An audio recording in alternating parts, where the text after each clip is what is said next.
નમસ્કાર મિત્રો, આજ આપણે વાસ્તુશાસ્ત્રનો એક નવો વિડીયો સાથે વાત કરીશું. જો મિત્રો ચેનલ પર નવા છો તો ચેનલને સબસ્ક્રાઈબ અવશ્ય કરી લેવું. આજકાલ ઘણા લોકો વાસ્તુ અને ફેંગ શુઈ ચીનનું વાસ્તુશાસ્ત્રના સિદ્ધાંતોના આધાર પર ઘર બનાવે છે અને સજાવવા જઈ રહ્યા છે. વાસ્તુ અને ફેંગ શુઈ પૂરી રીતે સકારાત્મક અને નકારાત્મક ઉર્જાના સિદ્ધાંતો પર જ કામ કરે છે. માન્યતા છે કે જો ઘરમાં સકારાત્મક વાતાવરણ અને સકારાત્મક વસ્તુઓ રહેશે તો ચોક્કસ જ આપણને કાર્યોમાં સફળતા પ્રાપ્ત થશે અને ધન સંબંધી પરેશાનીઓથી મુક્તિ મળશે. વાસ્તુ મુજબ 8 દિશાઓ બતાવવામાં આવી છે. આ 8 દિશાઓનું જુદું જુદું મહત્ત્વ છે અને દરેક દિશા માટે જુદા નિયમ છે. વાસ્તુ મુજબ ઘરના ઉત્તર પૂર્વ ખૂણામાં કોઈ અવિવાહિત સ્ત્રીને ન સૂવું જોઈએ. જો ઘરની કોઈ દિશામાં કોઈ ખોટી વસ્તુ મૂકવામાં આવી છે તો તેની ખરાબ અસર ત્યાં રહેનારા બધા જ સભ્યો પર પડે છે. જાણો ઘરની કઈ દિશામાં કઈ વાતોનું ધ્યાન રાખવું જોઈએ. ઉત્તર પૂર્વી દિશા, ઈશાન ખૂણો. આ દિશા દૈવીય શક્તિઓ માટે શ્રેષ્ઠ હોય છે. આ દિશાનું પ્રતિનિધિત્વ ખુદ દૈવીય શક્તિઓ જ કરે છે. તેથી અહીં મંદિર હોવું ખૂબ જ શુભ હોય છે. આ સ્થાન પર કાયમ સાફ સફાઈ કરવી જોઈએ. આ સ્થાન પર મંદિરની સાથે પાણી સંબંધિત ઉપકરણ પણ મૂકી શકાય છે. જો કોઈ સ્ત્રી અવિવાહિત છે તો તેને આ ખૂણામાં ન સૂવું જોઈએ. આ ખૂણામાં કોઈ કુંવારી સ્ત્રી સૂવે તો તેના લગ્નમાં મોડું થઈ શકે છે કે પછી સ્વાસ્થ્ય સંબંધિત મુશ્કેલીઓનો સામનો કરવો પડે છે. ઘરના આ ખૂણામાં બાથરૂમ અને ટોયલેટ ન હોવું જોઈએ. સાથે જ અહીં ભારે વસ્તુઓ ન મૂકવી જોઈએ. દક્ષિણ પૂર્વ દિશા, અગ્નિ ખૂણો. આ ખૂણાનું પ્રતિનિધિત્વ અગ્નિ કરે છે. તેથી આ દિશામાં વિશેષ ઉર્જા રહે છે. આ સ્થાન પર રસોઈ ઘર હોવું સૌથી સારું રહે છે. અહીં વિદ્યુત ઉપકરણ પણ મૂકી શકાય છે. અગ્નિ સ્થાન હોવાના કારણે અહીં પાણી સંબંધિત વસ્તુઓ ન મૂકવી જોઈએ. અગ્નિ ખૂણામાં ખાવું પણ ન જોઈએ. મતલબ અહીં ડાઇનિંગ હોલ અશુભ માનવામાં આવે છે. દક્ષિણ પશ્ચિમ દિશા, નેતૃત્વ ખૂણો. આ સ્થાનનું પ્રતિનિધિત્વ પૃથ્વી તત્વ કરે છે. તેથી અહીં પ્લાન્ટ મૂકવા ખૂબ જ શુભ હોય છે. છોડમાં એ શક્તિ છે કે જે દરેક પ્રકારની નકારાત્મક ઉર્જાનું ગ્રહણ કરી શકે છે. આ સ્થાન પર છોડ મૂકીશું તો તમારા ઘરની પવિત્રતા અને સકારાત્મકતા કાયમ રહે છે. અહીં મુખ્ય બેડરૂમ પર શુભ ફળ આપે છે. આ ઉપરાંત અહીં સ્ટોર રૂમ પણ બનાવી શકાય છે.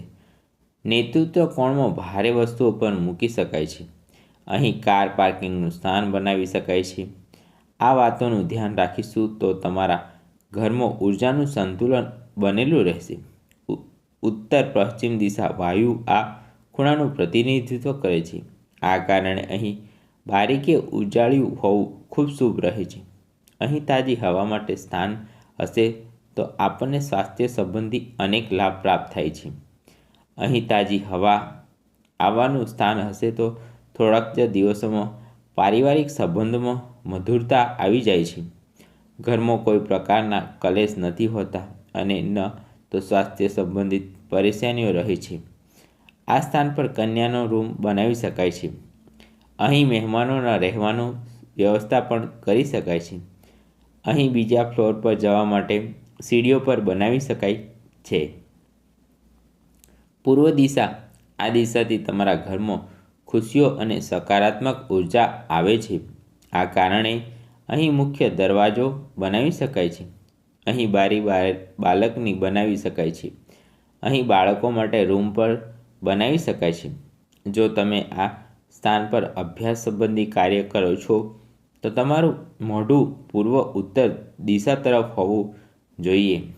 જો તમારા ઘરમાં અહીં રસોઈ ઘર હશે તો તમે રસોઈ બનાવતી વખતે તમારું મોઢું દક્ષિણ દિશા તરફ ન હોવું જોઈએ.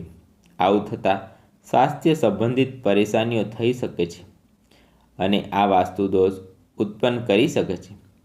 પશ્ચિમ દિશા, વાસ્તુ મુજબ આ દિશાના સ્વામી વરુણ દેવ છે. આ સ્થાન પર ડાઇનિંગ હોલ બનાવી શકાય છે. અહીં સીડીઓ બનાવી શકાય છે. અહીં ભારે નિર્માણનું કાર્ય પણ કરાવી શકાય છે. પશ્ચિમ દિશામાં અરીસો લગાવવો શુભ હોય છે. અહીં બાથરૂમ પણ બનાવી શકાય છે. ગેસ્ટ રૂમ પણ બનાવી શકાય છે. અહીં સ્ટડી રૂમ પણ શુભ ફળ પ્રદાન કરે છે. ઉત્તર દિશા આ દિશાનું પ્રતિનિધિત્વ ધનના દેવતા કરે છે. આ કારણે અહીં રોકડ ધન અને કિંમતી વસ્તુઓ મૂકી શકાય છે. અહીં મુખ્ય દરવાજો પણ શ્રેષ્ઠ ફળ આપે છે. અહીં બેઠકની વ્યવસ્થા પણ કરી શકાય છે. ઓપન એરિયા પણ રાખી શકાય છે. અહીં બાથરૂમ પણ બનાવી શકાય છે. ધ્યાન રાખો, આ દિશામાં બેડરૂમ ન બનાવવો જોઈએ.